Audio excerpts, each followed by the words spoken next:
الحمدللہ الحمدللہ الحمدللہ، جتنا اللہ کا میں شکر ادا کروں کم ہے کہ اس وقت مرکز اہل السنت والجماعہ سرگودا میں درجہ حفظ، درجہ کتب، درجہ تخصص میں طلباء کرام پڑھ رہے ہیں۔ مرکز اصلاح النساء میں بچیاں تعلیم حاصل کر رہی ہیں، اور پھر بحمد اللہ تعالی بڑی تعداد میں کتب چھپ کے تقسیم ہو رہی ہیں۔ مختلف کورسز مرکز کے تحت جاری ہیں، اور آن لائن تعلیم کے حوالے سے آپ اندازہ فرمائیں اللہ نے کتنی قبولیت عطا فرمائی ہے۔ 20 ممالک کے علماء کرام تخصص فی العقائد الاسلامیہ میں شریک ہے۔ 18 ممالک کے لوگ جو غیر علماء ہیں 2 سالہ علم دین کورس کے اندر شریک ہے۔ 16 ممالک کی خواتین 2 سالہ علم دین کورس کے اندر شریک ہے۔ اس کے علاوہ چھوٹے موٹے کورسز الگ ہیں، مرکز کی شاخیں الگ ہیں، دنیا بھر میں اس کے تحت چلنے والا ایک تعلیمی نظام الگ ہے۔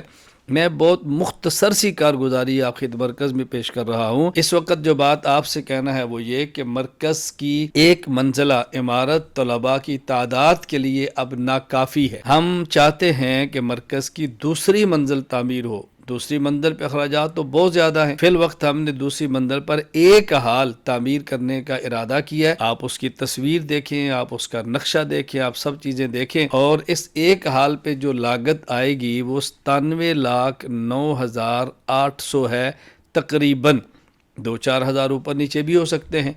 میں گزارش کروں گا آپ حضرات سے، خواتین سے، بھائیوں سے، اپنی بہنوں سے، بزرگوں سے، ماؤں سے، آپ بڑھ چڑھ کر اس کے اندر حصہ لیں۔ کوئی ایک شخص آ جائے میدان میں جو پورے مرکز کی تعمیر کر دے تو ہمیں بہت خوشی ہوگی، وگرنہ اس حال کی تعمیر کے اندر آپ حضرات اپنی حیثیت کے مطابق حصہ لیں، دوسرے احباب یا خواتین کو متوجہ فرمائیں، اور اللہ تعالیٰ سے دعا فرمائیں کہ اللہ تعالیٰ اس کو اپنے کرم سے، اپنے فضل سے جلد ازل شروع کروا دے، اور پھر اس کو پایہ تکمیل تک پہنچا دے۔ جب کچھ ہمارے ہاتھ میں گنجائش ہوگی ہم اس کی تعمیر فوراً شروع کریں گے۔ ہماری خواہش یہ ہے کہ طلباء کی آنے والی جو چھٹیاں ہیں یہ شعبان رمضان میں یہ حال مکمل ہو، اور جب طلباء شوال کے اندر مرکز تشریف لائیں تو ان کو کوئی الجھن نہ آئے۔ اللہ تعالیٰ مجھے اور آپ کو اس کے لیے قبول فرمائے، اللہ اس کو صدقہ جاریہ بنائے، اللہ مرکز کو خیر کے پھیلنے کا اور شر کو روکنے کا ذریعہ بنائے۔ میں آپ حضرات سے امید رکھوں گا کہ آپ حضرات میری اس اپیل اور درخواست کا میرے سننے والے، محبت رکھنے والے مثبت جواب دیں گے انشاءاللہ۔ السلام علیکم ورحمۃ اللہ وبرکاتہ۔